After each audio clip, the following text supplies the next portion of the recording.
Salam əziz izləyicilərimiz, mən Fes Akademiyanın fizika müəllimi Mədinə müəllim. Bugün sizinlə paylaşdığımız qəbul tipli sınağın izahına baxırıq. Dərsə keçməzdən öncə xatırladım ki, əgər Fes Akademiyada tədris olunan dərslərdən yararlanmaq istəsəz, ekranda gördüyünüz 077 598 38 00 nömrəsi ilə əlaqə saxlaya bilərsiniz. Birinci sualımızla başlayaq. Şəkildəki dövrədə K kondensatorunda W qədər enerji toplanır. Bəs L kondensatorunda neçə W enerji toplanar? Qeyd edək ki, bu sual tam qəbul tipli bir sualdır və sualın oxşarı da DİM test toplumumuzda var. Bu sualı həll etmək üçün qaydaları bilməliyik. Baxın, yuxarıdakı iki kondensator bir-birinə birləşib ardıcıl qaydada və bu iki kondensator aşağıdakı kondensatorla isə paralel birləşib. Paralel birləşmədə yuxarı qolun ümumi gərginliyi aşağı qolun ümumi gərginliyinə bərabər olur. Yuxarı qoldakı ümumi gərginlik bəs nəyə bərabərdir? Bunun üçün hər bir kondensatorun gərginliyini bilməliyəm. Gərginlik düsturunu yazıram. U bərabər Q bölünsün C. Yuxarıdakı ikisi ardıcıl birləşdiyinə görə hər birindən eyni miqdarda yük keçir. Ona görə yükə baxmıram. Tutumu 2 dəfə çox olanın gərginliyi 2 dəfə azdır deyəcəm. İndi baxın, birinin tutumu 6S idi, o birisinin tutumu S idi, 3S idi. 3S tutumu olan kondensatorun gərginliyinə əgər U desəm, digər kondensatorun tutumu 6S-dir axı, yəni tutumu 2 dəfə çoxdur. Onda gərginliyi 2 dəfə az olmalıdır. Yəni bunun gərginliyi U-dursa, digərinin gərginliyi olacaq bizdə U bölünsün 2. Əla, deməli, burada gərginliyimiz U-dur, digərində isə gərginliyimiz olacaq U bölü 2. İndi biraz öncə qeyd elədiyim kimi, yuxarıdakı ümumi gərginliyi aşağıdakı ümumi gərginliyə bərabər olmalıdır. Çünki paralel birləşmədir. Yuxarıdakı ümumi gərginliyi bəs necə hesablanacaq? U və U2, U bölü 2-nin cəmi kimi. Deməli, yuxarıdakı ümumi gərginliyi U bölü 2 plus U-dur. Bu da alınacaq bizdə 2-də 3U. Əla, yuxarının ümumi gərginliyi əgər 2-də 3 U-dursa, deməli aşağıya düşən ümumi gərginlik də olacaq bizdə 2-də 3 U kimi. Əla, indi biz artıq düsturdan istifadə edə bilərik. Bizə deyilir ki, K kondensatorunda toplanılan enerji K-da toplanılan enerji W-dur. Əla, K kondensatorunda toplanılan enerji üçün hansı düsturu yazaram? S, U kvadratı bölünsün 2 düsturunu yazmalıyam.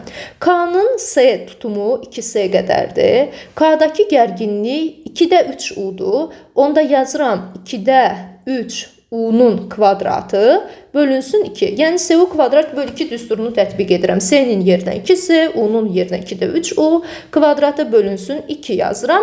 Əla, indi buradan biz davam eləsək, bu K-da toplanılan enerjiyə, yəni bu enerjiyə W deyiblər. Onda bunu bərabər eləyəcəm mən W-ya. İndi alsaq ki, 2 və 2 gedəcək bizdə, 2-də 3U-nun kvadratı edəcək bizdə 2-nin kvadratı 4, 3-ün kvadratı 9, deməli 4-də 9 S-U kvadratı alınacaq. Bu bizdə W-ya bərabərdir. İndi bizdə soruşulur ki, L-də toplanılan enerji nə qədər olacaq? L-də toplanılan enerji üçün də yenə də enerji düsturunu yazıram. S-U kvadrat bölü 2 düsturuna getməliyəm. S-imizin yerində 6S dayanır. U-nun yerində isə U bölü 2 dayanır. Onda yazıram U bölünsün 2-nin kvadratı bölünsün 2. Bu da edəcək bizdən. Deməli, 6 və 2 gedərsə bura 3 qalacaq və olacaq 3U-nun kvadratı bölünsün 4. Deməli, 3U, 3SU kvadratı bölünsün 4-ü biz axtarırıq ki, görəsən bu neçə W olmalıdır.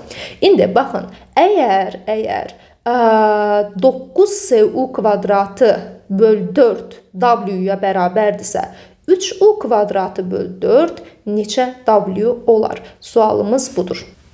Bunu da sadə bir riyazi çıxarılışla yaza bilərik. Baxın, yuxarıda biz 4-də 9 S-U kvadratına W demişiksə, onda buradan S-U kvadrat böl 4-ü tapa bilərəm. Baxın, yazaq ki, S-U-nun kvadratı bölünsün 4 bərabərdir. W bölünsün 9-a. Əla, S-U kvadrat böl 4 əgər W böl 9-dursa, onda S-U kvadrat böl 4-ün yerinə gətirib W böl 9-u qoya bilərəm. Onda 3 vurulsun, W bölünsün 9. Bu da edəcək bizdə 3-də 1. Əla, indi bizdən soruşulan bu idi ki, eldə toplanılan enerji neçə W'dur? Cavab olacaq 3'də 1. Yəni A variantı. Daha sonra digər sualımıza keçək. Qapalı keçirici konturla hüdudlanmış səthdən keçən maqnit seli 5 dəfə artarsa, konturun müqaviməti necə dəyişər? Konturun müqaviməti R aslı deyil maqnit selindən, bu səbəbdən də dəyişməz. Daha sonra tili L olan kub müəyyən bir qüvvənin təsiri ilə A təcil alınır. Həmin qüvvənin təsiri ilə tili L/2 olan kubun aldığı təcil nəyə bərabər olar? Baxın, təcilin düsturu F bölünsün M-dir. M-in yerinə yazıram rho V, olur F böl rho V. İndi V həcmin yerinə bəs nə yazacaq? Bizdə söhbət kubdan gedir. Kubun həcmi, əgər kubun tilinin kubu olacaq da, yəni tili L-dirsə, onda həcmi biz L kubu olaraq yazmalıyıq. Onu da yazacağım F bölünsün rho L-in kubu. İndi diqqət edirsinizsə, təcil və kubun tili tərs mütənasib aslıdır. Tərs mütənasib aslıdır. Bizdə biraz öncə kubun tili L idi, indi oldu L/2. L-dən əgər L/2-yə keçdimsə, deməli kubun tili 2 dəfə azaldı. İndi kubun əgər tili 2 dəfə azalarsa, 2-nin kubu, yəni 8 dəfə təcil artmış olacaq. Tərs mütənasib aslı olduğuna görə kubun tili azalanda təcil artdı və L-in üzərində 3 olduğuna görə, yəni L-in kubu olduğuna görə 2-nin kubu 8 dəfə artmış oldu. Biraz öncə təcilimiz A qədər idi. 8 dəfə artıb, o zaman 8A olacaq. Daha sonra 4-cü sualımıza keçək. Suya batırılmış həcmi 3V və V olan cismə təsir edən itələyici qüvvələrin fərqi 100 Newtondur. Hər bir cismə nə qədər Arximed qüvvəsi təsir edir? Baxın, Arximed qüvvəsinin düsturu rho maye və batan cisim vurulsun J şəklindədir. İndi bizdə bu cisimlər suya tam batıblar və həcmləri 3V və V-dir. Onda birinci Arximed qüvvəsi üçün biz rho 3V, baxın 3 rho V J yaza bilərik. Yəni V-nin yerinə, V batanın yerinə 3V qoydum. Oldu 3 rho V J. Bu birincinin Arximedidir. İkincinin Arximedini isə sadəcə rho V J şəklində yazıram. Bərabərdir nəyə? 100-ə. Deməli, bu fərq 100-ə bərabərdirsə, 2 rho V J buradan bərabər olacaq 100-ə və rho V J alınacaq 50 Newton. Yəni, həcmi V olana təsir edən itələyici qüvvə rho VJ 50 Newtondur. Onda həcmi 3V olana təsir edən qüvvə 3 rho VJ olduğundan 3 vur 50, 150 Newton olmalıdır. Deməli, itələyici qüvvələrimiz 150 Newton və 50 Newton olacaq. 5-ci sualımıza baxsaq, müəyyən zaman ərzində rezistorda ayrılan güc 50 Wattdır. Sarğacın maqnit sahəsinin enerjisini hesablayın. Biz görürük ki, rezistor və sarğac bir-birinə ardıcıl birləşdirilib. Yəni, rezistordan keçən cəryan şiddəti sarğac üzərindən keçən cəryan şiddətinə bərabərdir. İndi, rezistorda ayrılan gücü veribsə, gəlin gücün düsturundan istifadə edək. P bərabər I kvadratı R. İndi, rezistordan keçən I-ni tapacam. I bərabər P bölü R yazıram, kökdə P bölü R. P-miz, yəni güc 50 Wattdır. R müqaviməti isə 2-dir. Bu da edəcək kökdə 25. Buradan da çıxacaq 5 amper. Deməli, rezistorun üzərindən 5 amper cəryan keçir. Təbii ki, onda sarğacın da üzərindən 5 amper cəryan keçməlidir. İndi sarğacda ayrılan enerjini hesablamalıyıq. Maqnit sahəsinin enerjisi üçün təbii ki, L-I kvadratı bölünsün 2 düsturundan istifadə olunmalıdır. L induktivliyi 0,4 Henry'dir. Baxın, burada yazılıb. 0,4 Henry'dir. Cəryan şiddətinin 5 amper olduğunu dedik. 5'in kvadratı o zaman 25 bölünsün 2. Bu da edəcək 0,2 vurulsun 25. Yəni, bu 5 joule-la bərabər olacaq. Sarğacda ayrılan maqnit sahəsi enerjisi 5 joule olmalıdır. Müstəvi güzgüdə düşən və qayıdan şüaların arasındakı bucaq 30 dərəcədir. Düşmə bucağını 15 dərəcə artır. Qayıtma bucağını və burada hesabla. Baxın, düşmə bucağı nədir? Baxın, bu səthə bir şua endirirəm və buradan bir perpendikulyar götürürəm. Düşən şua ilə perpendikulyarın arasındakı bucağa düşmə bucağı deyirik. Bu da olsun bizim qayıdan şuamız. Qayıdan şüa ilə perpendikulyar arasındakı bucağa isə qayıtma bucağı deyilir. Bizə deyilir ki, düşən şüa alfa və qayıdan şüa beta, bunların arasındakı bucaq 30 dərəcədir. Biz bilməliyik ki, düşmə bucağı hər zaman qayıtma bucağına bərabərdir. Düşmə bucağı və qayıtma bucağı arasındakı bucaq, yəni düşən və qayıdan şüaların arasındakı bucaq yekunda 30 dərəcədirsə, deməli, burada 15 dərəcə düşmə bucağının payına, 15 dərəcədə qayıtma bucağının payına düşür. Çünki düşən və qayıdan şüaların arasındakı bucaq düşmə və qayıtma bucağının cəmidir. Yekun 30-dursa, hərəsinə 15-15 düşməlidir. İndi düşmə bucağını 15 dərəcə artırdım. Düşmə bucağı 15 dərəcə idi. 15 dərəcə daha artırsam, eləyəcək 30 dərəcə. Bu zaman qayıtma bucağı da düşməyə bərabər olmalı olduğu üçün qayıtma bucağı da 30 dərəcə olacaq. Onda sualımızın doğru cavabı D variantı olar. Silindrik qabda 2 litr su var. Bu qaba əlavə 3 litr su tökülərsə, qabın oturacağına düşən hidrostatik təzyiq necə dəyişər?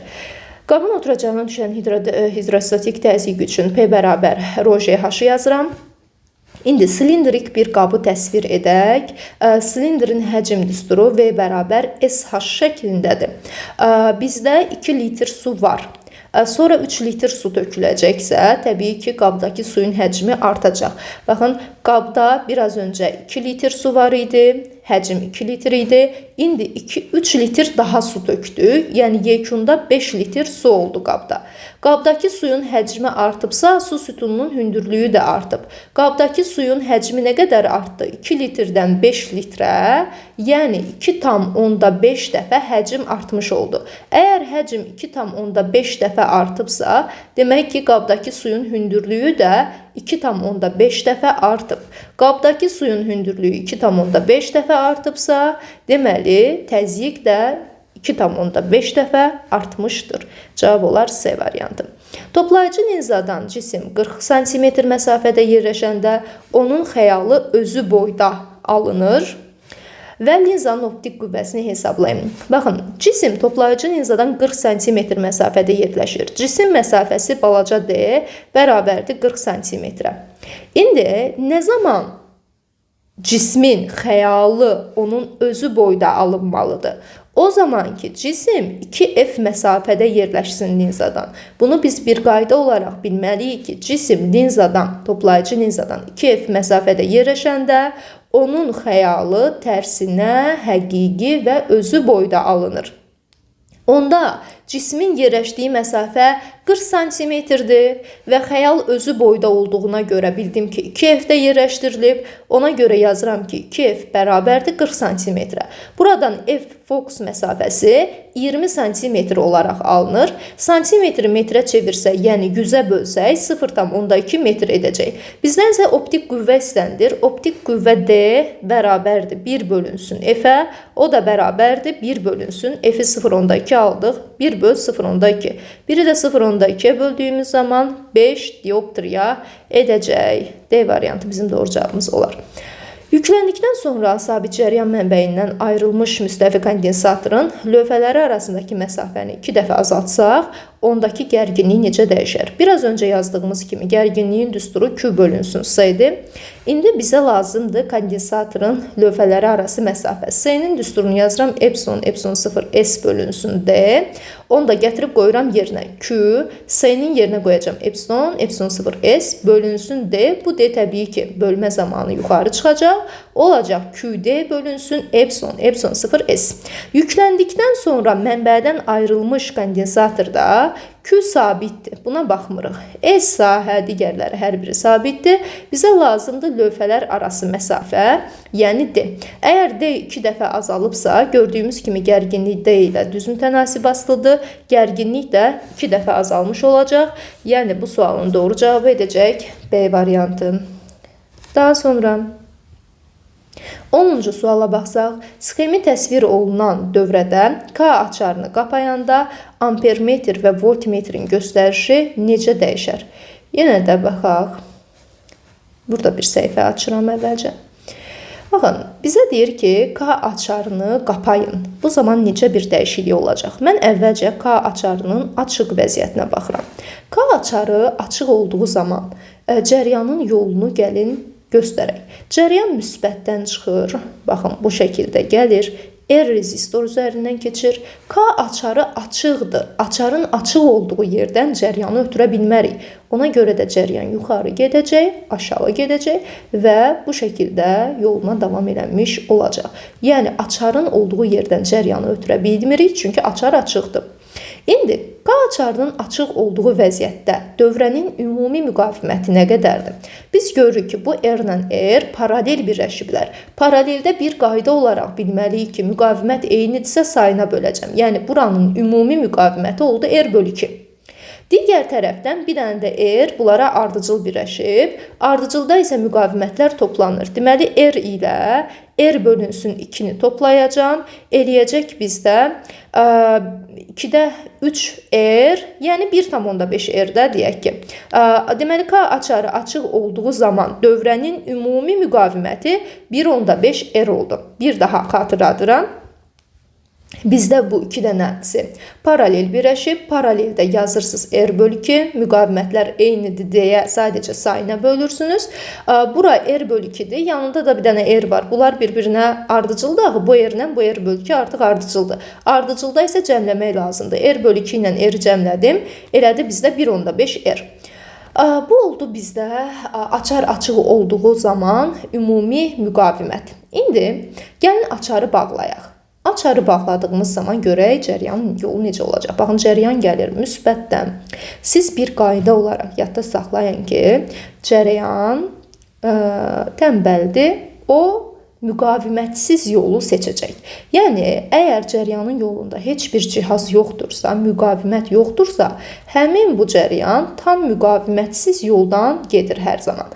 Baxın, cəryanın yolunda digər R rezistorlardan keçə bilərdimi cəryan? Xeyr, keçməyəcək. Çünki K açarı bağlı olduğu üçün artıq buradan da yol var və bu yol tam müqavimətsiz yoldur. Yəni, bu yolda heç bir müqavimət qarşımıza çıxmır.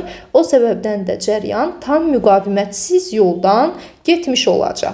İndi fikir verin, R rezistorun üzərindən cəryan getmədi. Yuxarıdakı R rezistorun üstündən cəryan getmədi. Deməli, bu R rezistorlar hal-hazırda dövrədə işləmir. Sadəcə bir dənə R rezistor üzərindən keçdi. İndi onda açar bağlı olduğu vəziyyətdə sadəcə bir R rezistor üzərindən cəryan getdiyinə görə dövrənin ümumi müqaviməti elə sadəcə R-ə bərabər olacaq. Bunların üstünə cəryan getməyib, axı bunları biz nəzərə ala bilmərik.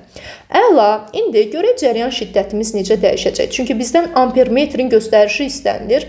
Ampermetr də cəryan şiddətini ölçən bir cihazdır. Görək ampermetrin göstərişi necə dəyişib. I bərabər U bölünsün R-dir bizim düsturumuz. Müqavimət açarı bağlayanda necə dəyişdi? 1,5 R-dən R-ə düşdü. Yəni, müqavimət azaldı. Müqavimət azaldısa, cəryan şiddəti artmalıdır. Yəni, ampermetrin göstərişi artmalıdır. Amma voltmetrin göstərişi uşaqlar 0-a qədər azalacaq. Niyə? Çünki biraz öncə R rezistorun üstündən cəryan gedirdi və voltmetr göstərirdi həmin gərginliyi. Amma indi fikir verirsinizsə, R rezistorun üzərindən cəryan getməyib açar bağlananda. Voltmetrdə axı bu R müqavimətə qoşulub, yəni R müqavimətdəki gərginliyi bizə göstərir.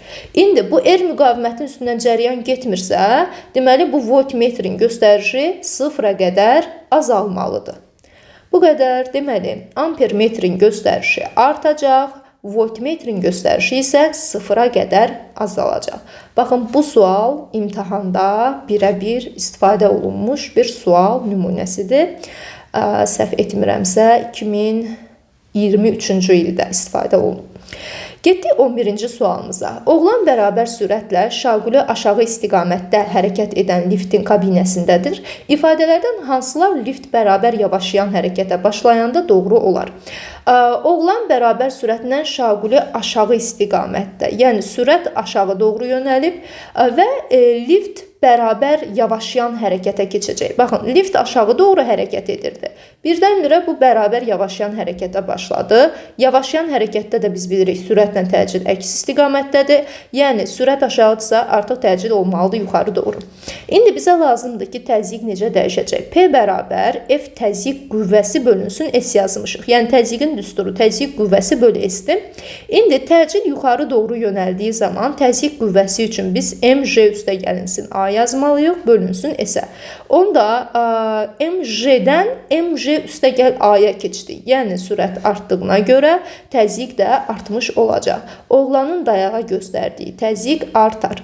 Ancaq oğlanın ağırlıq qüvvəsi dəyişməz. Baxın, ağırlıq qüvvəsinin düsturu m vur j-dir. Burada təcilin yuxarı yönəlməsi ağırlıq qüvvəsində bir dəyişikliyə səbəb olmur. Burada yazdığımız isə ağırlıq qüvvəsi deyil, təzyiq qüvvəsidir. Burada diqqətli olun. Deməli, cavabımız olar 1 və 5.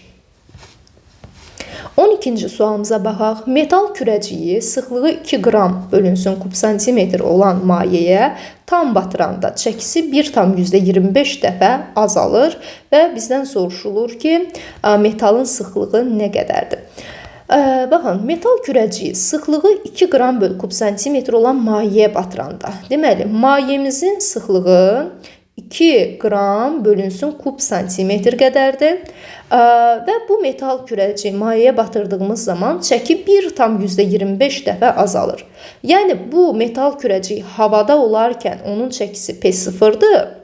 Mayeyə batdığı zaman isə bu P0 çəki 1,25 dəfə azalır. Yəni, böl 1,25 yazmalıyım. İndi biz mayedəki çəkinin düsturuna baxaq. Mayedə cisimlərin çəkisi P bərabər P0, 1 çıxılsın, rho maye bölünsün, rho cisim şəklində hesablanır. Əzbər bilməli olduğumuz bir düsturdur. Biz qeyd elədik ki, mayeyə batırdığı zaman çəki, yəni mayedəki çəki 1,25 azalacaq. Yəni, P-nin yerinə P0 bölünsün, 1,25 yazıram, bərabərdir P0, 1 çıxılsın, rho maye bölünsün, rho cisim. İndi gedirik hesablamağa. Baxın, P0'lar getdi. 1 bölünsün, 1,25 bərabərdir 1 çıxılsın. Mayemizin sıxlığı 2-dir, cismin sıxlığını isə bilmirik. 1 bölünsün 1,25'i necə yaza bilərik sadə qaydada? Biz bilməliyik ki, 1,25 deməkdir də, 1,25'dir bu. %25 də təbii ki, bildiyimiz kimi 4'də 1'dir. Onda 1,25, baxın, 1,25, 1,4'də 1, bunu da belə yazsaq 4'də 5 olacaq. Yəni, düzgün olmayan kəsir kimi yazsaq, olacaq 4'də 5. Deməli, 1 bölünsün 4'də 5, 1 böl 4'də 5 təbii ki 5'də 4 eləyir. Tamam, onda 1 böl 4'də 5'in yerinə mən birbaşa yazıram 5'də 4 bərabərdir 1 çıxılsın, 2 bölünsün, rho cisim. İndi getdik davamını hesablamağa. 5'də 4 çıxılsın 1 bərabər mənfi 2 bölünsün rho cisim. 1-dən 5'də 4'ün çıxdığımız zaman eləyəcək 5'də 1, mənfilər getdi artıq 2 bölünsün rho cisim yazıram. Onda cismin sıxlığı buradan 10 qram bölünsün kub santimetr olaraq alınır. Cismin sıxlığı 10 qram böl kub santimetrdir. Yenə də qeyd edim ki, bu suallara diqqətlə baxın. Yenə bu sual özü də imtahanda istifadə olunmuş bir sualdır. Biz təkrarən bu sualları sizə işlədirik ki, bu tip suallar qarşınıza çıxdığı zaman çətinlik çəkməyəsiniz. Daha sonra keçək 13-cü suala. Bir cins maqnit sahəsinin induksiya xətlərinə perpendikulyar istiqamətdə yerləşmiş naqildən keçən cəryan şiddəti 4 dəfə artanda amper qüvvəsi 30 mikronewton artarsa, amper qüvvəsinin əvvəlki qiymətini yenə mikronewtonla hesablayın. Amper qüvvəsinin düsturu F amper bərabər BIL sinus alfa şəklindədir. Perpendikulyar daxil olubsa sinus alfa 1-ə bərabərdir. Birbaşa yazıram BIL. Baxın, qüvvə ilə cəryan şiddəti bizə verilib. Bizə deyilir ki, cəryan şiddəti 4 dəfə artacaq. Baxın, cəryan şiddətinin başlanğıc qiymətini bilmirəm, bunu yazıram I. Sonra cəryan şiddətimiz 4 dəfə artacaq. Yəni başlanğıc qiymət I idisə 4 dəfə artıb olacaq 4-ü. Bu zaman deyir amper qüvvəsi 30 mikronewton artacaq. Amper qüvvəsinin başlanğıc qiymətini bilmirəm, amma bilirəm ki, son qiymət 30 mikronewton artmalıdır. Yəni olmalıdır F amper üstəgəl 30. İndi gördüyümüz kimi amper qüvvəsi cəryan şiddəti ilə düzün tənasib asılıdır. Yəni F1 bölünsün F2 bərabər düz asılı olduğuna görə I1 böl I2 yazmalıyam. F1-imizin yerində F dayanır, F2-mizin yerində F üstəgəl 30 dayanacaq. Çünki 30 Newton artdı. Cəryan şiddətimizin başlanğıc qiyməti I idi, son qiyməti isə 4 dəfə artdı, oldu 4I. Əla, indi bunları aparıram, 4-ü çarpaz vururam, olur 4F bərabərdir F üstəgəl 30.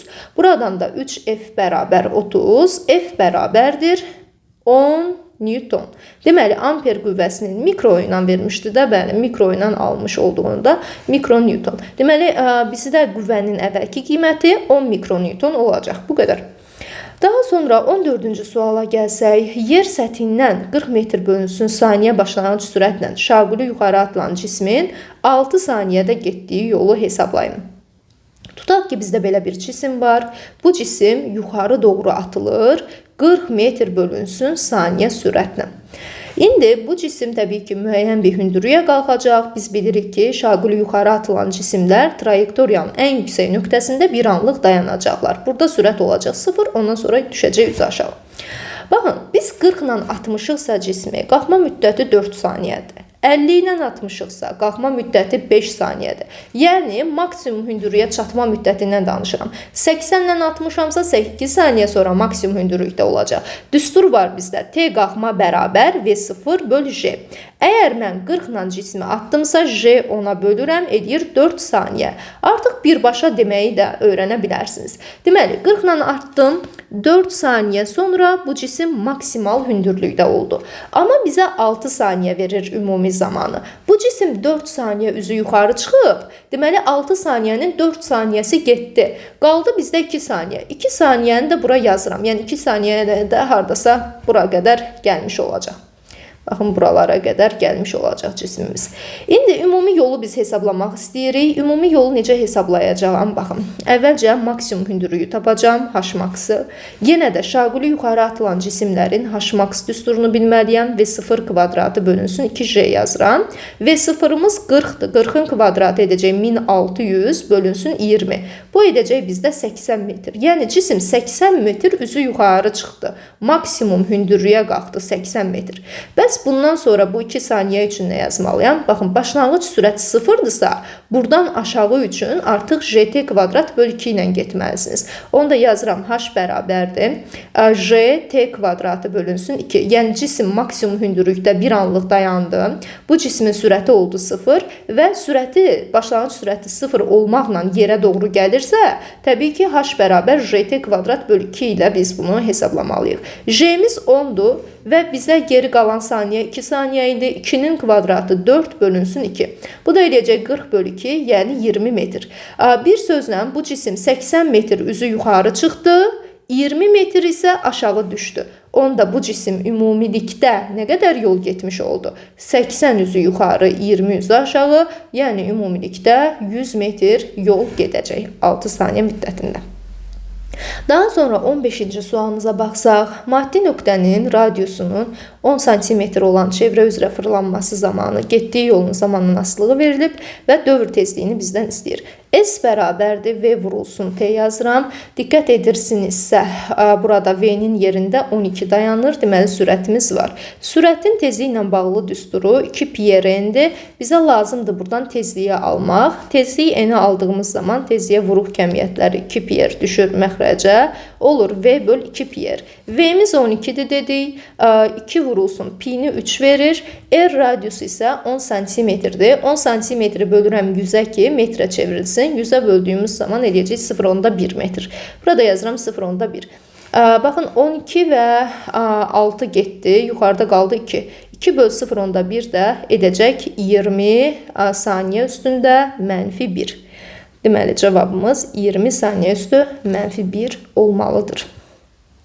16-cı suala keçirəm. Şəkildə göstərilən sistem tarazlıqdadır. Çubuğun çəkisini bizdən istəyir. Yenə statika bölməsinə aid olan sadə bir sualdır. Baxın, bura 30 Newtondur. Tarazlıq vəziyyətidir. Tarazlıq vəziyyəti olduğuna görə aşağı doğru 30 Newton qüvvəmiz varsa, deməli bu ipdəki gərilmə də elə 30 Newton olmalıdır. Çünki tarazlığın yaranması ancaq bu halda baş verə bilər ki, yuxarı qüvvə aşağı qüvvəyə bu şəkildə bərabər olsun. Yuxarıdan 30 Newton qüvvəmiz var. Baxın, bu blokdan keçirdirəm bu ipi. Görürəm ki, bu ip və bu ip eyni ipdir. Eyni ip olanda gərilmə də eyni olur. Yəni bu sağdakı ipin gərilməsi 30-dursa, bu ip də elə 30 Newton qüvvəyə malikdir. İndi bizə lazımdır bu çubuğun çəkisi. Bu çubuğun çəkisi təbii ki, bu çubuğun mərkəzindən göstəriləcək. Çubuğun çəkisi nə qədərdir bilmirik. P yazıram bura. İndi baxın, biz ancaq lingə baxaq. Ancaq baxıram lingə. Ling də tarazlıqda olduğuna görə artıq biz momentlər qaydasına buradan getməliyik. Lingin tarazlıq şərtinə əsasən mən bunu həll edəcəm. Yazıram ki, 30 vurulsun dayağa qədərki məsafəsi 4 dama bərabərdir. P vurulsun dayağa qədərki məsafəsi 2 dama. Bu da eləyəcək 120 bərabərdir 2P, P də bərabərdir 60 Newton. Deməli, bu çubuğun çəkisi 60 Newton olmalıdır. Daha sonra 17-ci suala keçirəm. Kütləsi 2 qram olan helium izoxor olaraq 40 Kelvin qızdırılır. Qaza nə qədər istilik miqdarı verilmişdir. Biz əvvəlcə termodinamika qanunu yada salaq. Delta U bərabər Q üstəgəl A, yəni xarici qüvvənin işi. Bunu qazın öz işi ilə ifadə eləsəm, xarici qüvvənin işi əks işarə ilə qazın öz işinə bərabərdir. Yəni, minus A' yazmalıyım. İndi burada əslində izoxor prosesdir. Buna diqqət edək, mütləq izoxor prosesdir. İzoxor prosesdə iş görülmür. Yəni, istəyirsiniz qazın öz işini yazın, istəyirsinizsə xarici qüvvələrin qaz üzərində gördüyü işi yazın. Heç bir fərqi yoxdur. İzoxor prosesdə qazın gördüyü iş, xarici qüvvənin qaz üzərində gördüyü iş, bunlar olacaq 0. Aha, iş 0 olduğuna görə, deməli, delta U bərabərdir Q-yə. Bizdən istilik miqdarını istəyir. İstilik miqdarı istənilirsə, Q bərabər delta U yazıram o zaman. Delta U-nun da yerinə 2-də 3, kiçik m bölünsün böyük m vurulsun RT düsturundan istifadə edəcəm. Çünki kütlələri bizə verib. 2-də 3, balaca m kütləni verib 2 qram. Malyar kütlə də yenə qramdan verilib, böl 4. Vurulsun R universal qaz sabiti 8-dir. Temperaturun dəyişimi isə, yəni bura delta T yazmalıydıq, çünki bu delta U-dur. Temperaturun dəyişməsi isə 40 Kelvindir.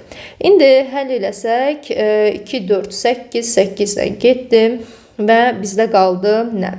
6 vurulsun 40, bu da edəcək bizdə 240 joule. Deməli, sualın doğru cavabı 240 joule olmalıdır. Daha sonra 18-ci suala baxıram. Düz xəttdə hərəkət edən 5 kiloqram kütləli cisim daxili partlama nəticəsində 2 qəlpəyə ayrılır. Qəlpələrin sürətləri şəkildə göstərildiyi kimidir. Buna əsasən partlamamışdan əvvəlki sürət nə qədərdir? Bunu hesablayın. Deməli, baxın, burada belə bir cisim var və bu cisim daxili partlama nəticəsində partladıqdan sonra 2 dənə qəlpəyə ayrılır. Bu qəlpələrdən biri baxın belə sağa, biri isə bu şəkildə sola hərəkət edir. Mən buradan bir X oxu çəkirəm. Biz bilməliyik ki, bu daxili partlama nəticəsində impuls sabit qalır. Yəni, cismin partlamamışdan öncəki impulsu partladıqdan sonraki impulsa bərabər olacaq. Bu impulsun X oxu üzrə proyeksiyalarını yazıram. Çünki gördüyümüz kimi cisimlər ancaq X oxu üzrə hərəkət edir.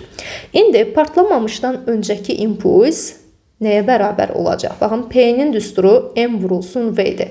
Əgər qəlpə parçalanıb 2 və 3 kiloqramlıq hissələrə bölünübsə, deməli, bu cismin əvvəlki kütləsi 5 kiloqram imiş ki, 5 kiloqram 3 və 2-li hissələrə bölünə bilib. Onda P ilkin yerinə baxın, yazıram M və ilk bərabərdir. P sonun yerinə, indi M-in yerinə burada 5 kiloqram qoyacam. Yəni, P sonun yerinə nə yazıram? Bəs Baxın, P sonu isə partlayandan sonraki vəziyyətdir. Partlayandan sonra bir qəlpəmiz X oxu üzrə gedib, o birisi qəlpəmiz X oxunun əksinə gedib. X oxu üzrə gedəni X oxu üzrə proyeksiyalasaq, yazarıq. Baxın, impulsun düsturu M vur V-dir. Kütləsi 3, sürəti isə 7-dir. Onu da yazıram. 3 vurulsun 7. Gəlin belə yazaq da. P sonu gəlin belə yazaq.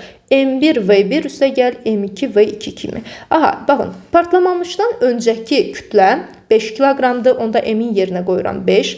Partlamamışdan öncəki sürətin nə qədər olduğunu bilmirəm. Partlayandan sonra qəlpənin kütləsi 3, sürəti isə 7-dir. Bunu müsbət olaraq götürəcəm. Çünki X oxu istiqamətində gedir. Sürətimiz X oxu üzrədirsə, sürətin proyeksiyası müsbət olmalıdır. Yazıram 3 vurulsun 7, yəni 21. Üstə gəl, burada artıq minusla yazacağam. Bax, plus M2 V2 yazmalıyam. M2 V2 isə X oxunun əksi istiqamətdə getdiyinə görə, yəni ikinci qəlpə X oxunun əksinə getdiyinə görə bunun X oxu üzrə sürət proyeksiyası mənfi olmalıdır. Ona görə də yazıram mənfi 8 vur 2. 8-i də 2-yə vurduq, elədi 16. Deməli, 5 və ilk bərabərdir 21 minus 16 edəcək. 21-dən də 16 çıxdığımız zaman elə birbaşa 5 edir, yazıram 5. Onda ilk sürət, yəni partlanmamışdan öncəki sürət 1 metr bölünsün saniyə imiş. İmpulsun saxlanma qanunundan istifadə edərək bu məsələni həll etmək olar. Keçirəm 19-cu sualımıza.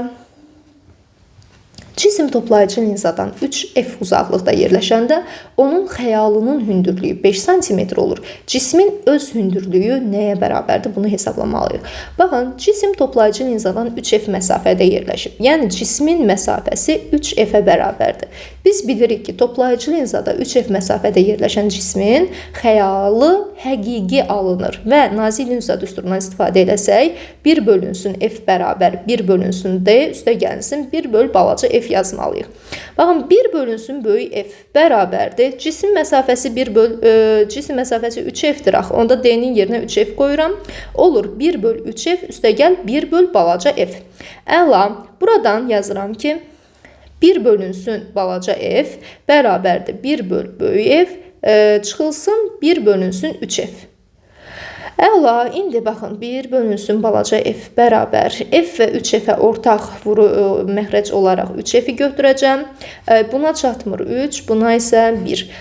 Onda olacaq 3 çıxılsın 1. Bu da edəcək 1 bölünsün F bərabərdir. 2 bölünsün 3F, yəni balaca F özü 1 böl balaca F, əgər 3-də 2 F-dirsə, onda balaca F bərabərdir 3F bölünsün 2-yə. Yəni 1,5 F-ə.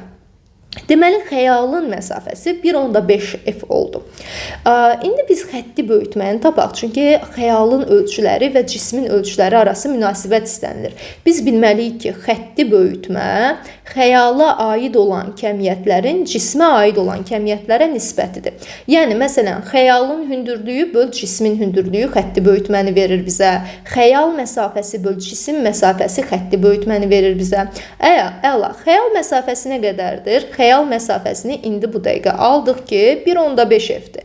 Onda xəyal məsafəsinin yerinə 1,5 F-i yazıram. Cisim məsafəsi isə 3F olaraq verilib, böl 3F. Bu da eləyəcək bizdə 2-də 1.